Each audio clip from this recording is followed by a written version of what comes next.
evening and welcome to the East Lyme Board of Education meeting for February 24th, 2020. This is a special meeting. It's a public hearing.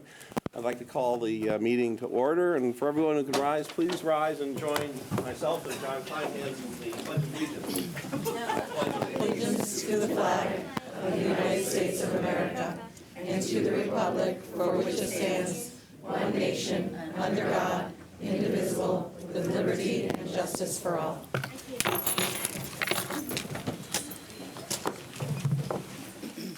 Okay, so this is a public hearing, and let me just go over a couple of little rules here. Thanks, first of all, certainly thanks for everyone for attending and so on. I think it's better to feel cozy than to be in the auditorium where we feel like there's nobody present. This also allows us to tape the public hearing so that people who are not able to attend can view it as well. This evening, what we're going to do is the superintendent is going to go through a little PowerPoint presentation explaining where we are in our deliberations, our budget deliberations. And then we will open the meeting up to public comment. And we will definitely want to hear from everyone who has something to share. Comment-wise, we wish that you would keep your comments to well under 3 minutes, just because there's a lot of us. And please try not to be completely redundant with what others have said. If you just want to say I support what somebody has said, that's great too. But again, it's your 3 minutes, and we do want to hear from you. So it's wonderful that that so many folks have been able to attend. We have had Board of Education public meetings where we've had one member of the public show up for the budget deliberations. We're glad to see that there's so many folks here this evening. So with that, Jeff, our superintendent. Yes, thank you very much. Great. And it is great to see so many folks here this evening. So we appreciate you coming out. Yep. Watch out. And joining us tonight to discuss the budget, which has been a bit of an up and down roller coaster over the last couple of weeks here. So, and just so you know, our main smart board up here got a connection issue, right, Grant? There was a problem with the connection, so we're using this. Actually, might work better for everybody. Hope it's a little bit more clear, as it pertains to what we're going to present over here. First, let me just start by thanking our administration, our staff members across the schools for all of their hard work as it pertains to everything that went into building next year's budget. The process really starts in September and runs right through till May. So here we are kind of in the middle of that process, and we're going to show you some of the timelines in just a minute. But many thanks to everybody across the schools for all their hard work and efforts in that. And also a special thanks to the Board of Education. They have worked diligently in this process collaborating with us and with administration through budget workshops, through discussions, and I feel have a strong working knowledge of the budget, which is important, in moving any proposed increase or proposed number forward to the town. So kudos to them and the work that they've done. I also just want to preface one other thing that, over the last 8 years, and I've been here 5 of those 8 years, our percent increases have averaged 2.48%. Those in terms of needs across a school district that houses, almost 530 employees, are minimal increases. We've worked very hard, especially my last 5 years, in having bare bones budgets that are getting us by, but not necessarily moving us forward. So just want to preface that. We'll talk a little bit more about that later because we do have a higher number requested for next year. So let's start with slide 2. And as always, we always reference our long-range plan as well as our goals, our district goals. And while I have you all in the room, this is a great opportunity. If you haven't taken a look at our long-range plan, go to our website. Pull up this document off of our website and take a look at those long-range plan goals. We are in year 3 of the long-range plan. Every decision we make financially wraps around this document and those goals. That's why we make the decisions, and this is the driving force with that. So if you get a chance, please go ahead and reference that sheet. Next slide, slide 3. Timeline-wise, this is the work. Is it going, Jackie? I'm going. There we go. Okay. So it looks like our bottom is kind of cut off, but hopefully everybody's got a working document in their hand. But hopefully we don't miss things that are referenced on the TV here. But if you can take a look at this timeline. Again, I mentioned the budget workshops. November 18th, out of the gate, we started with the first meeting with the Board of Education and started discussions around the proposed 2021 budget. Next workshop was December 16th. Talked a little bit more, got into a little bit more on the financials of where we were with things. I presented a 4.26% recommended increase on January 13th to the Board of Education. We've since then held 2 Board of Ed deliberation nights, as well as a subcommittee, a FFO, or a Finance, Facilities, and Operations subcommittee of the board, held some deliberations there as well, which brings us to this public hearing where you see the red arrow, February 24th, as well as after this meeting, our regularly scheduled Board of Ed meeting. On the next slide, next steps moving forward, just so everybody has an idea of what takes place from this point forward. Once the Board of Education ultimately adopts the budget, then it goes to the Board of Selectmen, and we will do a presentation for the Board of Selectmen on March 4th. Then we will do a presentation to the Board of Finance on April 2nd. Board of Finance has their deliberations over the town budget as well as the education budget, and then the town public hearing on May 11th and town referendum on May 21st. So just to give you an idea of the timeline, kind of where we sit right now and what's to come over the coming months. Again, September until May. It's quite the process. Next slide is looking at fixed expenses. This is going to get kind of cut off, but that's okay. We're going to focus on 2 areas that are shown on that TV screen. Number 1, to the right, salaries and benefits. Almost 80% of any school operating budget is made up of contracted salaries as well as benefits, health insurance. Almost 80%. Those are fixed costs that we don't have much control over at all, if any. When you tie it all together, the fixed expenses or fixed costs really come out to about 96%, which is a huge portion of a $51 million, almost $52 million proposed operating budget. So those fixed expenses are what we're up against as it pertains to mainly salaries and benefits, which make up the 80%. Savings. As we look at next year, there were some overall savings in the budget that we had. There you go. That we had some reduction in natural gas. Mariana Stevens, our finance director, who has been instrumental and has done a fabulous job for us. We changed vendors, saving us quite a bit of money as it pertains to natural gas consumption, for next year.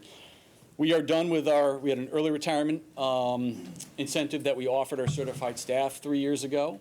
That allowed 16 staff members to retire, which produced some savings. We are done with that retirement payment of $359,000 back to the state, and we save money there by not having that payment any longer.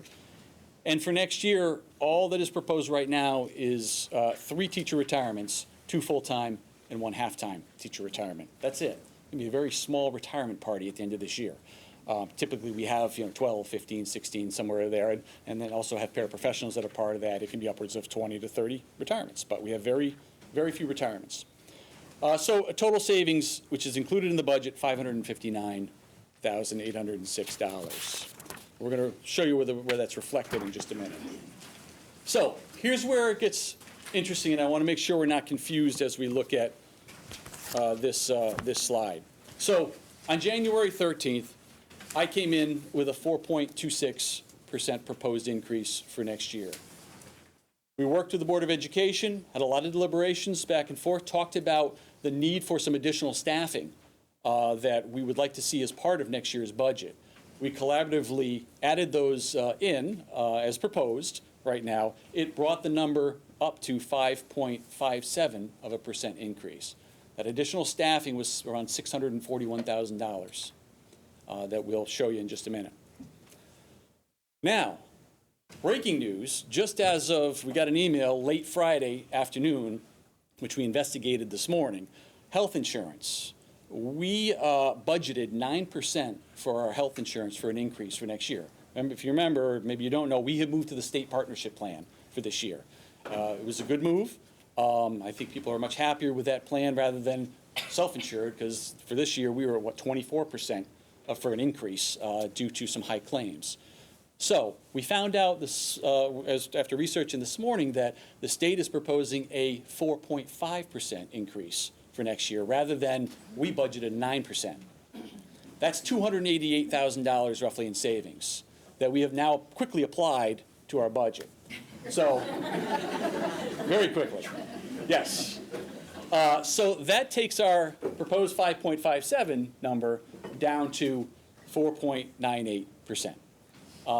And I checked with the first selectman, the town is going to see some savings as well. The town had budgeted 9%. They're now looking at 4.5% as well, because we're all in this together, town and Board of Ed. So that's going to produce not as much savings for them, but they're going to show some savings as well, which is great news. So that helps us immensely. So that's why you now see a rough proposal, and again, the Board of Ed has not decided on this yet, but of a 4.98% overall operating budget increase. So if you go to the next slide, and we're going to miss a couple of these on the bottom. Hopefully you can see them on your slide sheets. Let's just kind of break down this is the 5.57. So let's break that down so you can see where these increases come from. Let's take the first bubble up top, salaries. So salaries, 1.7, almost 1.8 million, the 3.63 of the 5.57 increase. That's threefold. There we go. That's threefold. First off, that comprises about $318,000 worth of staffing that we needed to hire this current fiscal year. They were not budgeted for. All right, we'll show what those are in just a minute, but we needed to add staffing this current fiscal year to support student needs. $313,000. Contractual rollovers going into, and then now we have to budget for those next year. So that's $313,000 that we have to budget for next year. Contractual rollovers, hourly rate increases, et cetera, for all certified, non-certified. Remember, I mentioned we have almost 530 staff across our district. That equates out to about $830,000 of an increase rolling into next year. And then lastly is the proposal that we've been working with the board on of additional staffing to get us up, that got us up to the 5.57. That equated out to $641,000. Add those all together, you get almost $1.8 million in salaries, 3.63. The next one, employee benefits. Next bubble, if we're kind of going down to the right. This is where we applied part of that $559,000 savings, because you only see $215,335 of an increase in health insurance, or 0.44. Well, now take 9% down to 4.5. You got even more of a savings there.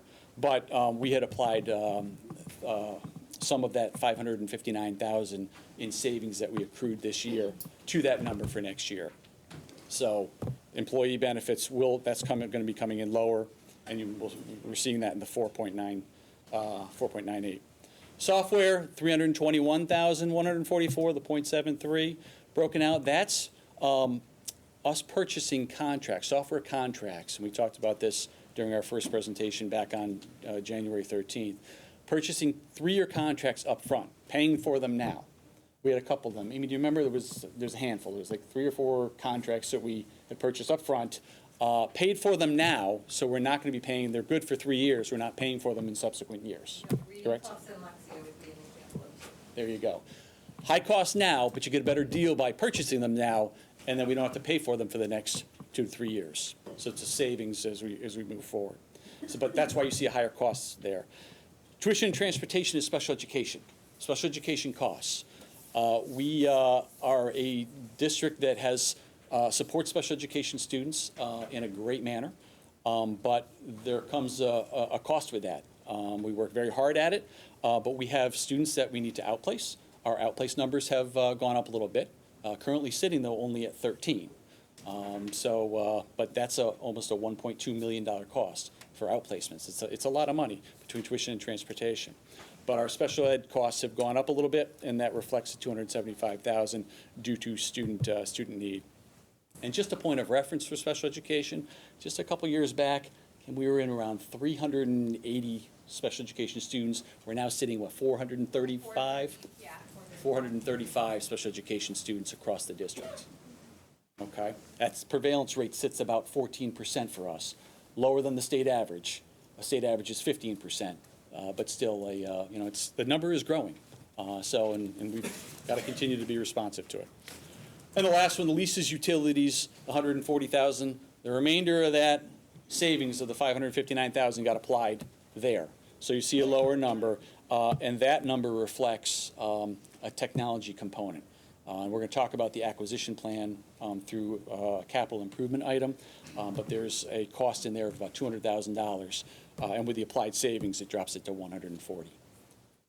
So we can, let's move forward. Let's talk about this year's staffing.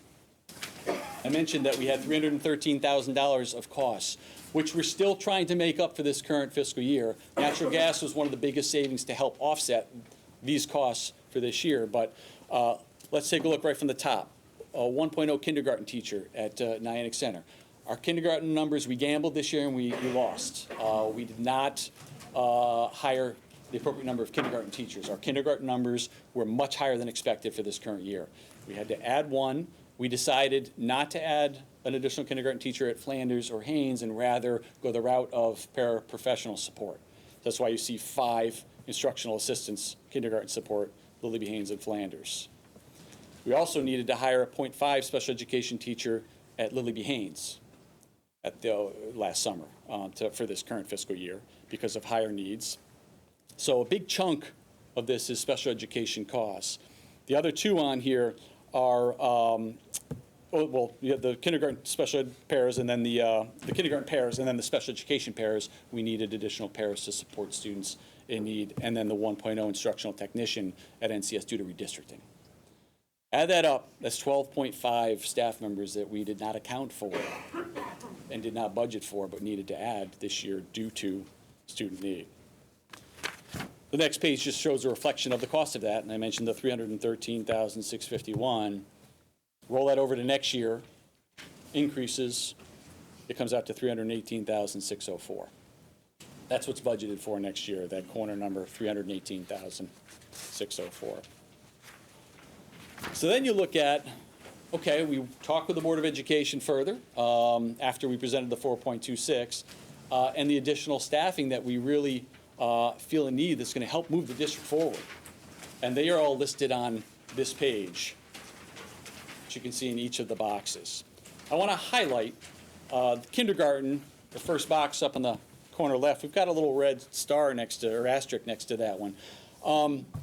Not that we want to do any gambling, like we kind of did this year and lost with kindergarten numbers, but if we're seeing our numbers truly are much lower during points between now and the summer, we may forego the need to hire 2 additional kindergarten teachers. That could be a savings because the numbers are coming in, much lower. We don't know that yet, though. So that's a work in progress, but that could be an additional savings for us. We're going to watch that straight through as we do, each year. We just chose wrong for this current year. We need to choose right for the next year coming. So we'll see where we go with that. But that's $121,860 cost for 2 kindergarten teachers. Then with the high current kindergarten numbers that we have right now, they're going to roll into first grade. And our Board of Ed guidelines show that we should not be any higher than 18 per class in first grade. So with the kindergarten numbers that are currently sitting at Lily B. Haynes averaging 20 at both Flanders and Lily B. Haynes, outside of our guidelines, we need to fix that problem at first grade. Hence, the Board of Ed and our administrative discussion about adding 2 first grade teachers into that mix. And then an additional elementary teacher at Niantic Center for grade 2, because they don't have enough teachers with the bubbles are going up through with class sizes. We need 1 additional teacher at Niantic Center for grade 2. We also need, and we're going to just break these down further in just a minute, we also need a 1.0 board certified behavior analyst. We talked about having 2 math coaches. We have 1 current math coach across our elementary schools that has been doing the job of 3 people. It's time for one at each elementary school. We've been bringing this forward for a couple of years now. We feel now is the time to push it forward and get the services that we need for both coaching and supporting our kids. A 1.0 social worker at the high school for our therapeutic program there. We currently have one social worker at the high school servicing a population of almost 1,100 students, both regular ed and the therapeutic program. Then 1.5 global language teachers, elementary schools, and then the last piece is our mentioned technology. Through the acquisition plan, we want to borrow a large sum of money to purchase technology needs, which we'll go through some slides in just a few minutes on. Want to borrow it over 5 years. Want to pay back $200,000 each year to make up that difference. So we'll talk a little bit more about that through the acquisition plan. So it's roughly about $1 million in technology needs we want to purchase up front. It's like buying a car. We want to buy the car for $1 million, and we want to pay it back over 5 years at $200,000 a year. And then also with that, we were able to purchase those technology needs. We need an instructional technology manager to support that. So that's what makes up the additional staffing that the Board of Ed and ourselves have been, administration has been discussing over the last series of deliberations, the last month or so. And all of that pulled in together makes up the 5.57% increase over the current fiscal year. Now minus 288,000 brings it down to 4.98% increase. And you can see on the next page, the total cost on the left of all the staffing and components I just mentioned equates out to 823,000. But we do have some additional savings. I just want to reference, which is possible funding source on the right, and that is the idea of reducing a few paraprofessionals for next year to help cover one of the math coaches. We have a bubble going through the middle school. We can reduce one middle school position. We have a retirement, so nobody's losing their job at the middle school. We have a retirement which we just won't fill the position. So that would be a reduction of one middle school teaching position. We could move or transfer one world language teacher from the middle school down to the elementary. That's an idea, which would help offset the cost of 1.5. Then we only need to fund a 0.5 global language teacher. And then the idea of a reduction in some lunch recess aides to help offset some additional costs as well. So applying those pieces brings us down to $641,045 of additional costs and staffing. So let's take a look at the additional, just to break down some of our problem and solution components with the elementary needs. So as I mentioned, we've got increased class sizes at the kindergarten and first grade level. We won't know, about next year's kindergarten classes, but right now, we're dealing with that issue. So what we want to do is basically, we've got it in the budget, add these staff members in to cover the costs. That's the simple solution. We need the staff members. If you take a look at the next chart, or the next slide, you'll see the guidelines. These are our elementary school Board of Ed guidelines for class sizes. Kindergarten and first grade are to not go any higher than 18 per class. That is a recommendation. We're above that at Flanders and Haynes right now, being at 20, much too high. Grade 2, the recommended is 20. Grade 3, 20, and grade 4, we go up to 23. But those are the recommended guidelines, and we have not been following those. So to get us back aligned, if we go to the next sheet, these next two sheets will kind of show you, here's where the numbers are right now. You can see the arrows. Nyack Center, because we added that additional kindergarten teacher, each class is sitting at 15.3 with 3 teachers right now. Go over to Lily B. Haynes and Flanders, though. We did not add new teachers. We added para support, remember, after working with the teachers. That's what they wanted to do, and we felt that was most appropriate at the beginning of the year. But look where their numbers are, 21 students and 20 students, both at Haynes and kindergarten, averaging in the kindergarten classes. Remember, those will bump up to first grade next year. We're still not in the recommended guidelines. So we need to add in those first grade teachers. So if you go to the next slide, if we apply those pieces, those 5 additional staff, you can see on the right column, again, kindergarten to be determined, but we want kindergarten to sit between 15 and 18. But first grade, Nyack Center would be 15.3. Lily B. Haynes, first grade would be 15.8 average, and Flanders would be 15, right where we want them to be. And again, not knowing kindergarten. And then if we add in that extra teacher at grade 2 at Nyack Center, it puts grade 2 right at 18, 17.7. So I'll let you kind of go back and forth with that. You can see the comparison, but I just wanted to show the breakdown of adding the staff in, puts us in alignment with our guidelines. If we don't have the staff in, we remain out of alignment from those Board of Ed guidelines for class sizes. Let's talk about math coaches. Amy's going to give some information about math coaches and some of our needs there.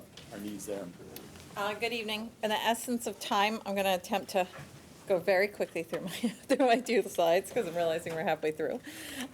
Just quickly in regards to elementary math coaches, really our problem for us is when we think of grade 4 as students, as a whole group of grade 4 students, one of the things we're realizing is that 100% of those students, as assessed by our statewide standardized test, are not all growing in the way that we'd like to see them growing in regards to the area of mathematics. So one of the things that we've realized over time is that that's a problem for us, and it's something we'd like to solve and work better at. Another problem for us is we've had one fantastic math coach that has done her hustle for many years across the 3 elementary schools. So we have one instructional math coach that supports across all 3 schools, the students as well as all the staff of that building. So I'm sure you could put that math together and go 1 against 3. Not sure in regards to that support, and she works very diligently, so that's a problem that we'd like to solve as well. So our solution to that is twofold. One is to bring forth 2 additional math coaches in order to provide some job-embedded professional learning, but also to service students, provide some interventions to students. And then the other piece, I think, for us is that they become part of the teaching and learning meetings that occur within the elementary buildings, assess student data, and sort of progress monitor growth over time, and offer up teacher strategies to provide the most effective math instruction as possible, K to 4. Right, because when we think about that 4th grade data, we have to go to root cause, which means we have to go where they begin, which is that pre-K to K experience, and sort of build up there. And hopefully we were, as I like to say, gap closers and not gap creators, right? So our overarching goal would be to have all 3 elementary schools, as assessed by the standardized test, to show and be at a minimum of 90% growth, meaning that out of all of our grade 4 students, they are growing based on where they are to where they need to be in their target area. So we put a little bit of marker there. The other position that I have to discuss with you is a global language teacher as well at the elementary level. So we've identified 3 problems that we'd like to address with that position.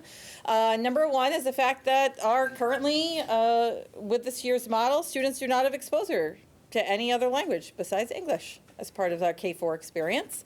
The other piece is that 20% of American students are learning another language, whereas the median for European students is 92%. So we think about a global workforce, we think about who people are interviewing against, and we think about that language acquisition. We don't want to put our students at a disadvantage in the long run for their language exposure.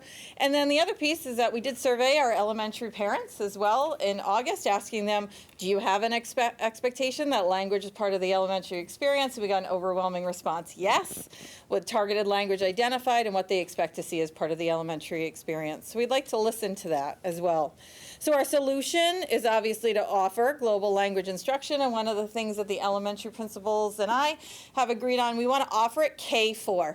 We don't just want to offer it as a 4th grade experience. We want it starting in K. We want it to be able to support our cross-integrated literacy goals as a district, but we also really want to do it as those kids are having those language acquisition skills on the developmental scale in kindergarten and bring that forward, which is allow us to bring forth a 0.5 FTE, which means that each school will get a 0.5 global language teacher to support that K-4 initiative. So I'm always available to talk for further questions, but I'm just trying to be respectful of time. Thanks, Mrs. Brown. We're going to talk about our high school social worker and the board certified behavioral analyst, and Mrs. Davis, our director of student services, is going to touch base on both of those. Thank you. Good evening. Thank you for coming out tonight. It's great to see such a nice response. So our problem that we've associated here on this slide is that our high school therapeutic program needs access, regular daily access to a school social worker. A number of years ago, 3 years ago, we came to the Board of Education and made a proposal about having further social work services within the district. And over the years, we have had parts of that initial plan put into place, but never the whole plan. The whole plan involved 4 full-time social workers for our district. Currently, right now, we have 3, and so we're close, and so we'd like to add that one more. That person would function at the high school, supporting the therapeutic program and the general high school population. Right now, the high school just has the one social worker who is balancing both needs. And the reason a social worker is so important in the school system is because often mental health needs and as well as crises manifest themselves for the first time for children in early adolescence, age 13 to be specific. And so school is where children come most often. So as educators, we are most likely to see that need for mental health services very early on. And we could provide support in the form of social workers connecting with families, helping them connect to community services, provide support services within our building, and also support the greater school climate. So those are really the 3 functions of a school social worker, excuse me. I really sort of equate them with mental health and supporting the mental health of our students within the district. So our solution would be to add one more, as I said, and that would allow us to implement daily group and individual counseling in the therapeutic program, as well as support the ongoing needs of the general student body. So I think we can change to the next slide. Board Certified Behavior Analyst is probably one of the providers in the district you're least familiar with. They are a member of our special education team that serves students with individualized education plans who struggle with behavior. Many students who have social emotional needs, as well as maybe could be on the autism spectrum, require direct and specific and evidence-based intervention to help promote positive social behaviors.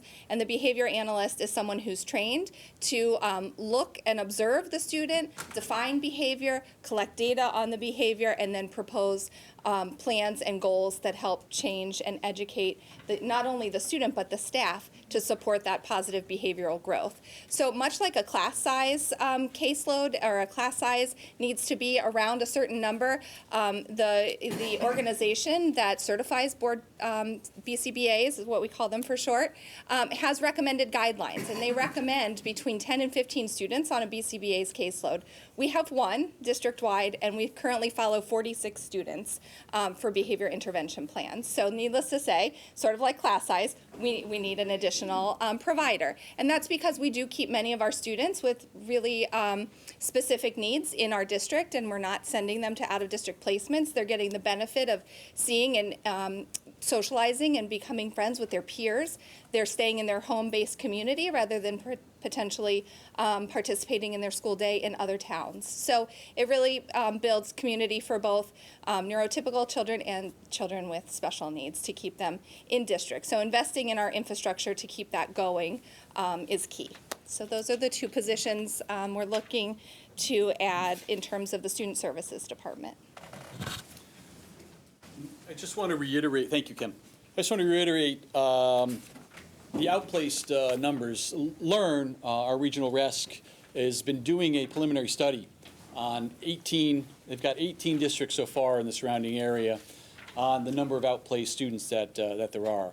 They're up to about 420 students, roughly, that are outplaced right now to the cost of $34 million. It's a lot of money. Break that average down, and it's an average of about 23 students over each of the 18 districts. We have 13. So we're well below the average. And as Kim said, it's one of our primary responsibilities to try and keep those students in-house, keep them here with us. It's a cheaper cost. One outplacement could be upwards of $100,000 in tuition and another $25,000 to $30,000 to even $40,000 in transportation, depending on where a student might be going. It's a lot of money. So 13 of them is costing us almost $1.2 million right now out of our operating budget. So we want to keep those students here. They deserve to be here. And we want to do our best. We've got great staff to take care of them here. With that being said, just to recap, we came in at 4.26. We were deliberating, looking at 5.57. We'll let the board tonight discuss the additional $288,000 in savings, see if we want to apply that or if we want to hold for now, but we're pretty confident that that's what the state number is going to come in at, 4.5% for a health insurance increase rather than a 9%. It could bring us down to the 4.98. And then the last slide before we talk a little bit about technology, I mentioned when I first open up our meeting, our public hearing tonight, that here's our budget increases over the last 8 years. 2.48% average increase. It's not moving our district forward. They've been bare bones budgets. It's very difficult to work with bare bones budgets when you have staffing needs. We've had to freeze the budget a number of times over the last couple of years. We're tired of doing that. This is a year where we need some increases. So with that, let's talk about technology. Mrs. Drown, our assistant superintendent, oversees our technology department. A couple slides quick on technology, and then we want to finish and open it up to all of you. Real quick, just for clarity, when we're requesting approximately, I mentioned $1 million roughly in technology needs for next year, I talked about purchasing the car. Remember, we're only putting $200,000 in the operating budget. We're not putting $1 million in the operating budget. $200,000 paid out over the next 5 years. So with that, Amy, why don't we talk a little bit about the technology needs? Okay. So if we really think about technology, again, if you follow the same pattern of the problem and solution for us, one of the things we have not been here in East Lyme is trendy when it comes to technology. We have tried to be intentional with sort of the tools that we put in front of students, because I think part of our success here has been the face-to-face and the fact that we do have the true interactions and the explicit instruction with students, and we don't want to lose that. But at the same time, we also are aware of the world our students are living in. And when we look at the world through their lens and look at the tools that we need to be providing to teachers in order to be successful with students, technology comes up as one of the drivers for us. So if you look at problem, we really have a 3-point problem. Number one is we have weak infrastructure to ensure accessibility. So we might have all the devices in the world, but if the kids can't connect, what good are they? So we have a weak infrastructure as one of our problems. The other is that we have limited technology tools in classrooms. So I could have a high school department of 13 different teachers, and I have one cart of 26 to support those 13 teachers in order to implement any level of tech integration learning within the classroom. So we have a limited technology tools as far as amount. And then the third piece is that we're very concerned actually about the graduate students not being prepared for the technology demands of the modernized workforce. No matter where they land in regards to trade, in regards to college, in regards to military, it is becoming a common expectation of that tech integration as well as that skill set. And we want to make sure we're preparing students for that success. So our solution is threefold. Number one, we want high-speed internet in and out of school. We currently provide devices as well as internet for those families and or students who do not have it. We need to make that a non-negotiable barrier for us. We need to get rid of it. We need to allow students, when you're here, you have high-speed internet. When you're at home, you also have accessibility to the internet that you may need in order to be successful with the learning within the classroom. The other solution is we need access to mobile devices that connect them as learners to resources not only on the internet, but the ability for them to communicate and collaborate online, as well as their ability to be able to move and learn and engage anywhere, anytime. So I, as that teacher, do not necessarily need to be in that classroom with my class set of 21. In order for them to be learning, they could be working in the library, they could be working in another location, they could be working remotely, as far as we're concerned. But as far as what we'd like to embrace is that mobile learning environment where kids can be learning anytime, anywhere. And then our third solution is to obviously actively engage students in authentic and relevant learning experiences. Sometimes what we can do in education is we might work hard to create a faux reality when maybe just embracing the reality of the true workforce and bringing that industry standard into our classrooms and really replicating what the world looks like out there as far as when they move on from us. So I think that's a solution that we'd like to really bring to life here in East Lyme. So what does that mean for you, and what does that mean for your kids? It's probably the question you might have. So when we look at our mobile instructional infrastructure for 2021, you're going to notice two big terms on this slide: access points and switches. And what the heck is that? Okay, basically just think of it as just like you would lights. A switch turns on the internet accessibility and it can quickly turn it off, as we've learned in the years past. Access points are what are used in the ceiling so that your devices can connect and that you have wireless accessibility. So one of the things we we realized is we need to ensure we have access points and switches that work. So you'll notice here we have it divided by elementary. You'll see that big check above elementary. That's because of the building project. So the building project helped fund the elementary access points and switches, which is fantastic for us. You'll also notice a little note under the high school that we attempted in our operating budget to make an $89,000 investment to begin that project. And you'll notice that there's still additional wings and work, obviously, that we need to do within the high school. And then you'll notice central office and the middle school don't have anything because they have gone untouched. And we are at a place of that is a full access point and switch replacement that we'd have to do at both those locations. If you click to the other slide. And so you might be wondering, like, what do we have currently within the digital assets that we have, and why is that inadequate for us? So if you look at the pie chart on the left, and you think about, just layman's terms, think about an iPad, laptop, desktops, what do we have? So if you look at our surplus that we have, and our whole supply right now in district, 20% are iPads, 23% are laptops, 57% of our devices right now are desktop computers. So we have students sitting in a location not being able to move with the technology that they have. But our larger problem is to the right. The percentage of devices that we have that are 6 years or older are 57%. So out of the tools, the tech tools that we have, 57% of them are 6 years or older. So that means as far as our fleet and as far as industry standards, we are putting old tools within a modernized learning environment, which is directly impacting instruction for us. Then the last piece that I have is in regards to mobile instructional devices. Those of you who are parents or students at elementary, middle, high, we are looking to phase in our solution over time. Technology is not going to go away for us. It's going to be standing.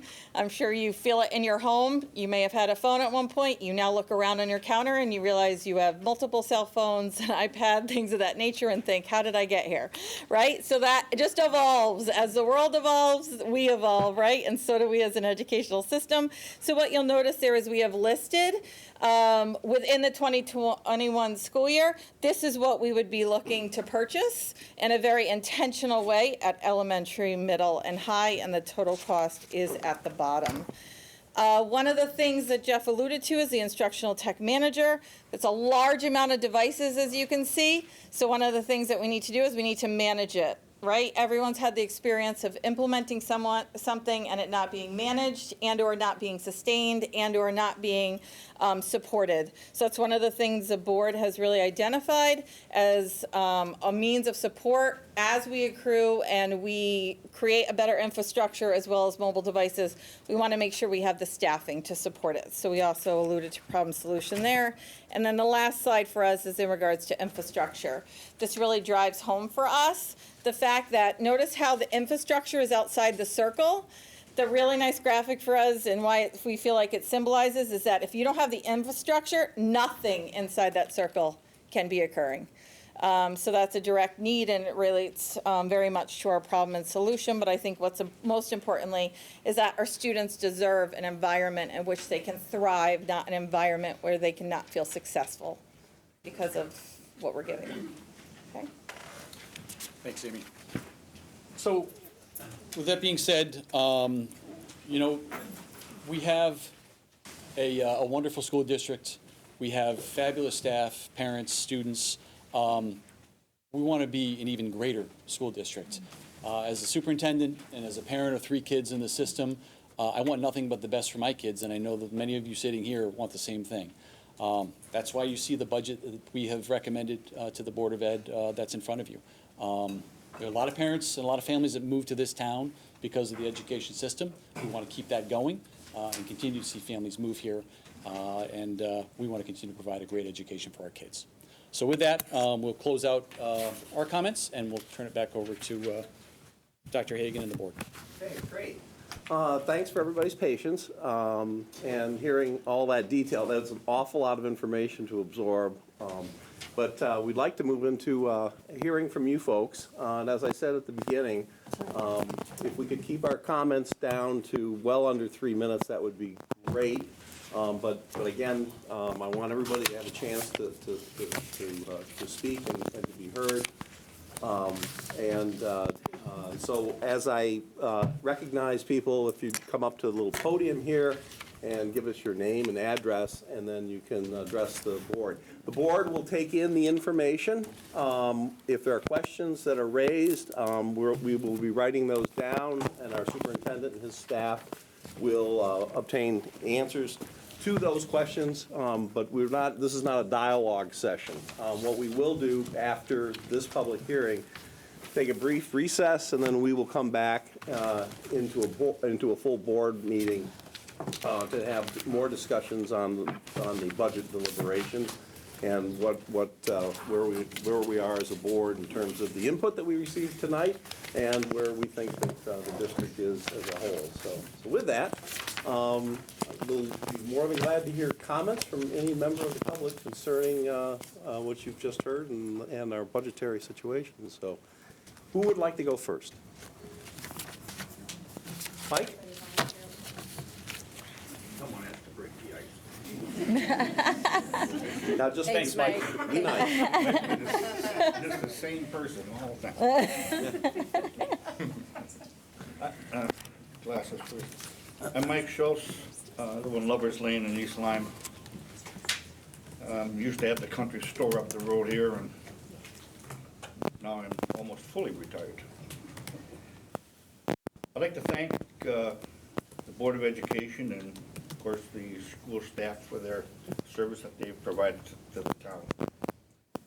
It goes on without question. In fact, I can, most all of the initiatives that are in here, I can support. I mean, I understand them. There's common sense there. But also this year, in finances related to the public safety and the town services are in very, very great demand. And those needs, in my opinion, have to have a priority. Public safety. Education is very important, but public safety is just as important. This year's superintendent's budget of what according to the paper was 5.57, 52 million, was a real shock, given that only 9 months ago we passed a budget where the district received 49 million. But I know too, looking back for the last year, the budget also started out, superintendent's budget, at 5.56. So it seems to be pretty consistent every year. We're coming in with these numbers, and then the Board of Education knocks it down. And I mean, I've had circumstances that I've observed here where it's been stated, let the Board of Finance knock it down. Don't want to go there. It's not their job to do that.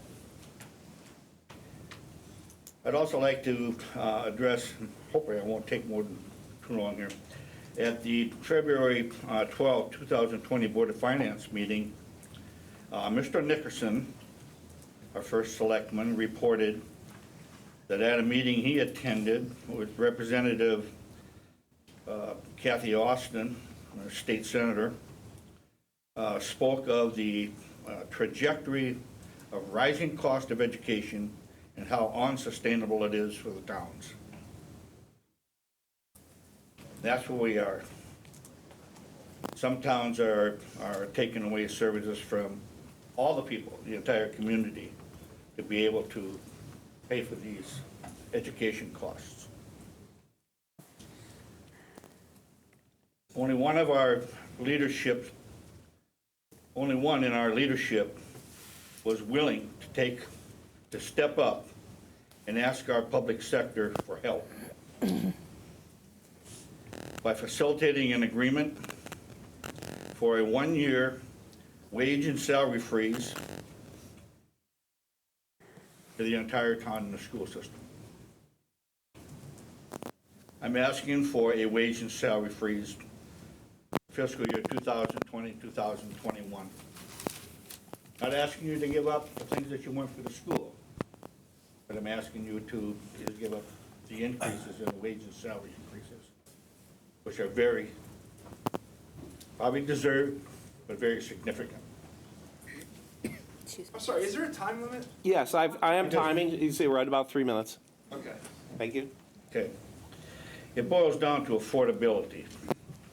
One member in my family has got to pay the cost of a pill, $130,000 a year.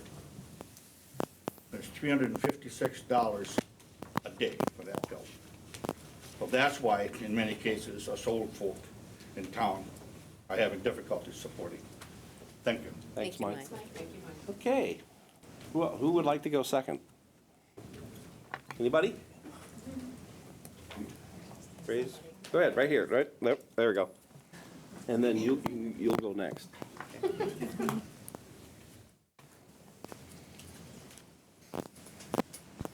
Hi, my name's Kelly Strike. I'm from 20 Brook Road in Niantic. And I'd just like to thank you for the details of the budget presentation, as well as the opportunity to speak tonight. When I first heard about the budget, it was in the paper, it was going to be big, high percentage, so I just did a little searching, and I looked on ConnecticutSchoolFinance.org, and the amount per pupil of costs, $12,828 at the low range to $35,155 at the high range across the state. So with the average being $18,196. East Lyme in 2018 was $16,047. Below the average. And looking at the Day article that came up in January 28th of this year, the graphic that they showed, the East Lyme budget also plots below the state average. So I think that's significant, and it does speak to the lower ask over the last several years. And I do understand that it's been working at a minimal level. So, I mean, I can understand that there's a lot of needs, and like I said, I perfectly understand that. Staffing is critical. I've experienced that with my children in the school system. Math is critical. And I know in technology, I mean, I think one of the presentations that was available online started with a slide that said 50% of the jobs that are going to be available in 10 years do not exist today. This is critical to what we're preparing children to take on in the future. So I'd like to just say that I understand the budget, I'm in support of the budget, and I hope that there's a way that the Board of Education and the town can work out a good solution to move these initiatives forward. Thank you. Thank you. Yes. Oh, there you go. Do you want Yeah. to be the first? Hi, I'm Danielle Hills, Apple 22A Old Black Point Road. I'm both an educator and a parent of 2 kids in this district. So thank you for what you guys do. I am fully in support of the budget, and I just want to say that as a parent, my priority and preference is always to have well-qualified educators and support staff surrounding my children. The personal connections made between educators and my children is infinitely more impactful than any piece of technology or textbook could ever be. And so I will always fully support my taxes going to hiring quality staff. But I also want to just touch really quickly on the implementation of the World Language Program, K through 4. I'm really excited to see the district stand behind second language learning because it has numerous benefits. I'll just touch on a couple. For over 60 years, research has shown that the best time to begin foreign language instruction is in the elementary school due to students' mental flexibility, creativity, divergent thinking skills, as well as listening and memory skills. It allows for more time for them to achieve true proficiency in the second language, which is what we're really going for. Students who begin language learning before puberty outperform older students and adults who also are studying the same language for the same amount of time. Younger students are more open and accepting of other languages and cultures, so this leads to more positive and tolerant attitudes towards others and helps incorporate global concepts into their realm of understanding. With the current state of affairs in our country, the ability to accept those who are different from us is something we all could practice and learn to embrace. This also prepares them to live and work in a global society. 70% 5% of the people in this world do not speak English. And we have to get our kids ready to interact with them either face-to-face or online digitally. Second language learners also outperform non-second language learners in standardized testing, both in the verbal and mathematical portions. In addition, the years spent studying the language helps increase those scores. Second language learning impacts reading comprehension, language mechanics, and language expression in their English language. In fact, ELA Common Core standards align beautifully with ACTFL, which is the foreign language standards. From vocabulary acquisition to reading and revising and reading comprehension, literacy is supported in a foreign language classroom daily. So I just want to reiterate my support for the budget, and I thank you for your time.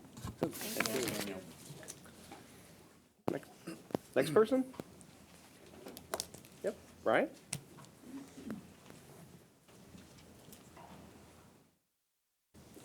Ryan Schrader, 15 Applewood Common. So I just want to say I support this budget. Last year at the public forum, I presented an analysis of how our spending compared to other districts in the state. And what was concluded was while we are below the state average in per pupil spending, we are above the state average in spending on instructional services. And we're below the average on spending on administration. So as we move forward with this, as there may be pressure or whatever, I just implore you to focus on the spending that is student-facing, the spending that helps the kids in the classroom. And to be clear, I do consider technology in that. It's the tool of the trade these days. Kids need to understand how to use technology and need to see it in that context and how to use it well, because not all parents are well equipped to perform that at home. And the only other question I had, and this may be a blast from earlier this year, transportation, busing. I didn't see anything in there about that. Maybe we had the discussions and decided that we were okay with where we were, but certainly at the beginning of the year was a little bit of a rocky start. Maybe we've ironed those things out, but as the enrollment numbers keep growing, hopefully we don't lose sight of that and get back to the same spot in September. Thank you. Thanks, Ryan. Next? Me? Yeah, yes.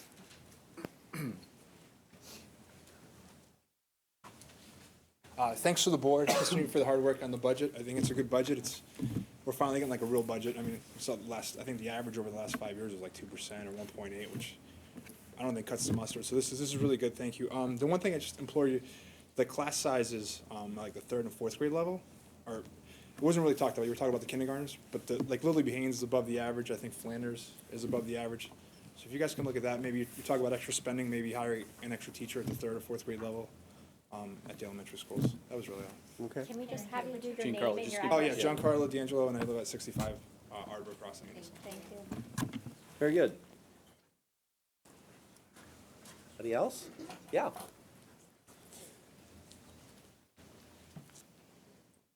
Hi, Tracy Gilpin, 7 Sherrill Court. I just really wanted to highlight my support behind hiring an extra BCBA. I come from an outplacement background and I know the cost of tuition to send students out of district. And as somebody who used to work in that position as a speech language pathologist, East Lyme, I can say, coming from the other side, puts so much effort in making sure that students get the support that they need in the community that they are intended to be in within district. I just also want to highlight the idea that RBCBA, excuse me, not flu, RBCBA does more than just support target behaviors within students who might have emotional or different learning needs. She works really well to make sure that our community is one that supports both in staff and in students ways that different people learn and the strategies that teachers can use to make a learning environment. And I just think of, if you're thinking of the cost of over $100,000 in tuition for one student versus the cost of one BCBA who can give teachers, staff, and other support people those strategies, we're looking at that savings for creating a community where we're able to serve those needs and not only decrease those barriers to learning, but to increase the successful learning that students do. And I think that when you see that caseload as manageable, we're gonna see more of that positive shift to increasing that learning versus decreasing those barriers. So I just wanted to highlight that support. Thank you. Thank you. Very good. Next, okay. I'm gonna be super brief. Heather Treptow, 179 North Rybrook Road.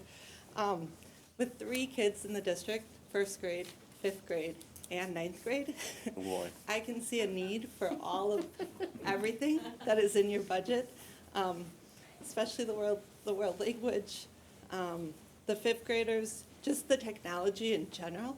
Seeing the 9th grader, just hearing things throughout the school year, definitely a need.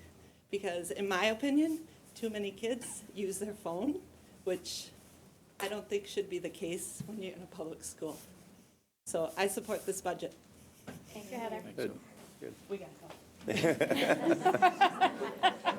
go. Else? Yep. Next meeting. Hi, Hi. my name is Carrie Estabrooks, 5 Frog Hollow Road. I don't have anything prepared, but I just wanted to share that I am in full support of the budget. I am a mother of 2 boys at Lily B. Haynes.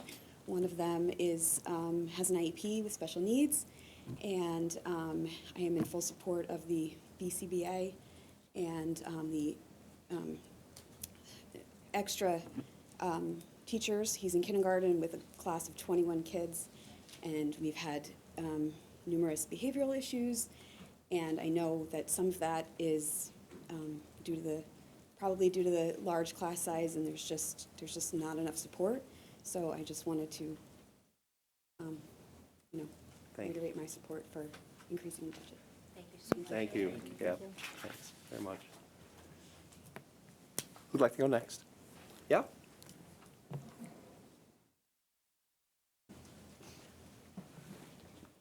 Hello, Isabel Georgian, 27 Bayview Road. As a parent and as a teacher, listening to kind of the wants of everyone.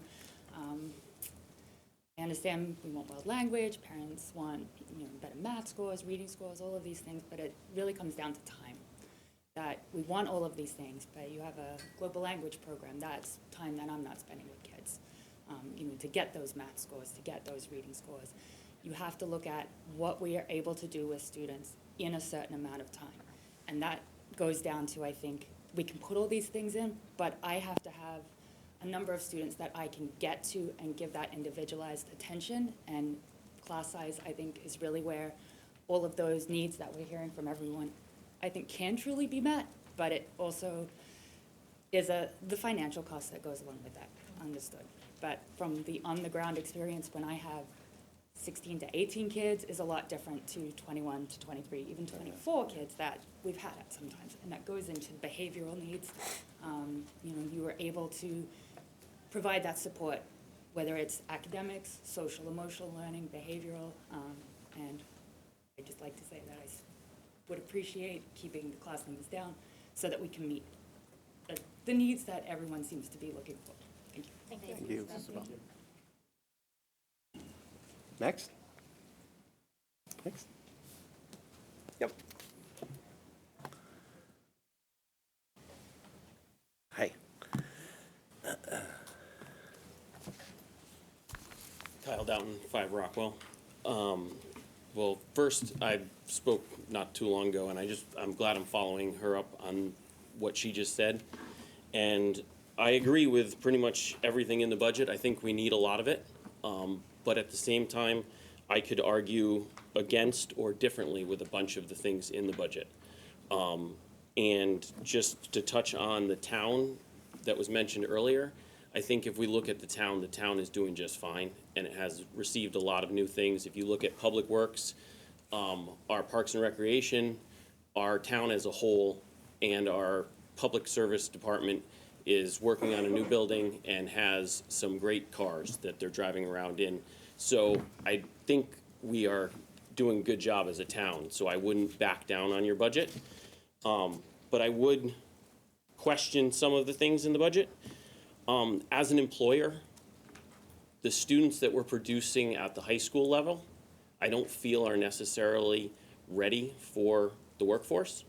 And I would argue some of the things that have been brought up today. I have them work for me. Their idea of what technology is not what your idea of technology is. So until you change their idea, I think that the amount of money that you're going to invest in some of the technology that you're talking about is a little bit of a problem.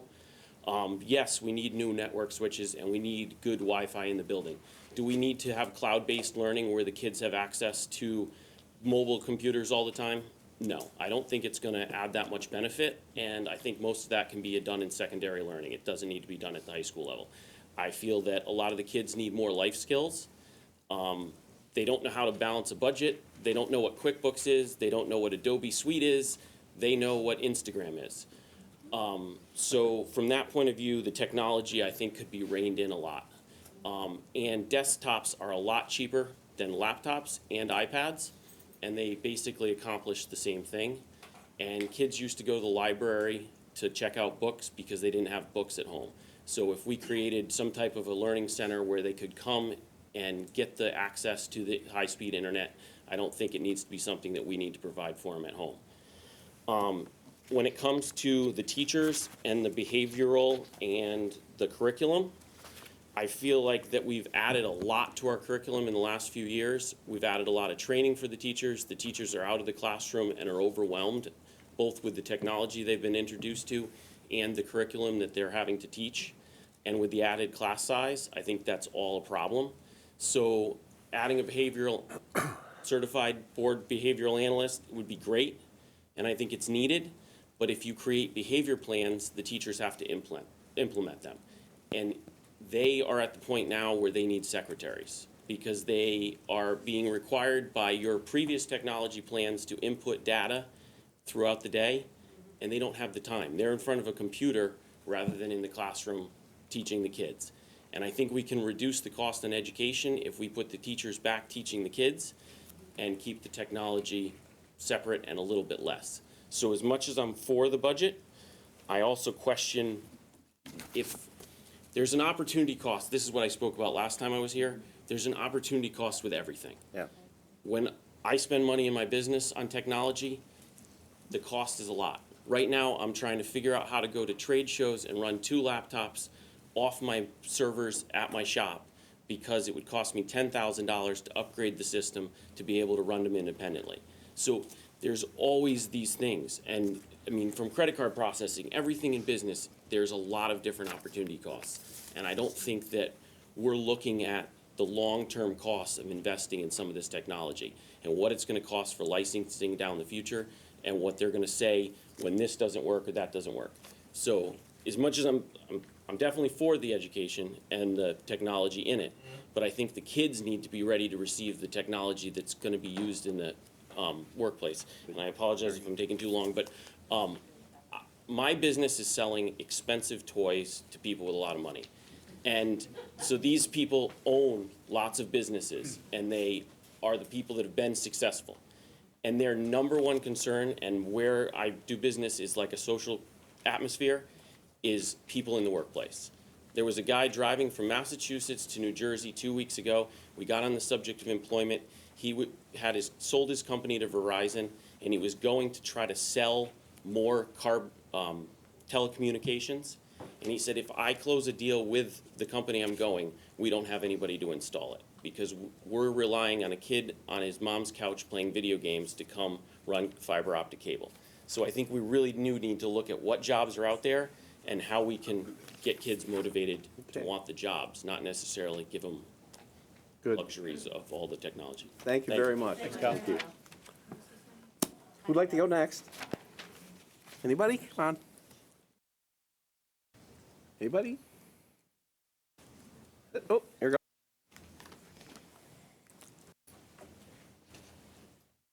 Hi, I'm Kristen Amick. I'm at 10 Parker Drive. And I just want to say thank you for being here tonight, everyone. I fully support the budget. And I just wanted to say hi, also, no one has seen me here before. I'm the new kid in town. We came from a different district. And I just wanted to tell you about something that's working here right now and encourage you to stick to your funding sources that is currently listed in your budget so that this program isn't impacted. So we were previously a military family, we've since retired, and when we came here, my children, I have 3 of them, they were assessed, and surprise of all surprises to us, our kids who had been receiving top grades in their classes were actually behind. We selected East Lyme to settle down and set some roots on because of your academic excellence here. And I think this budget goes to show that you're fully invested in that academic excellence. For our first grader, one of the things that was invested in her was the reading recovery program. And in talking to the reading recovery teacher, it seems that there may have been a previous meeting where there were some misconceptions about the efficiency of the program. So I just wanted to let everyone know that, my daughter went through a program in 18 weeks, and she's now an independent and a confident reader in first grade. This is big moves for her. Mrs. Romeo over at Flanders is the teacher that does run that program. She invited me to come in. She invites all the parents to come in. And I went in and I saw one-on-one teaching individualized to my daughter. It was letter combinations, sounds, books were provided. We read familiar books and new books, and materials were sent home so that families could help. So we just wanted to let you know that this program is efficient. And so, again, I just wanted to reiterate my support for the budget and encourage you to stick to your funding sources. And just let you know that, the statistics show that 75% of the students, at least, that are participating in this reading recovery program are succeeding and they're doing well. And this kind of intervention right now is the type of program that reduces your funding that you have to do in the future for students instead of having to spend more money on them. So thanks very much. Thank you. Thank you. Next.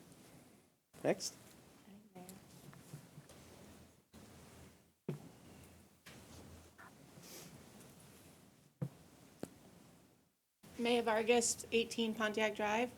I just wanted to say that I do support the budget, but I was, especially during the technology portion of the presentation, I was thinking about in May when we were sitting in the auditorium with all the staunch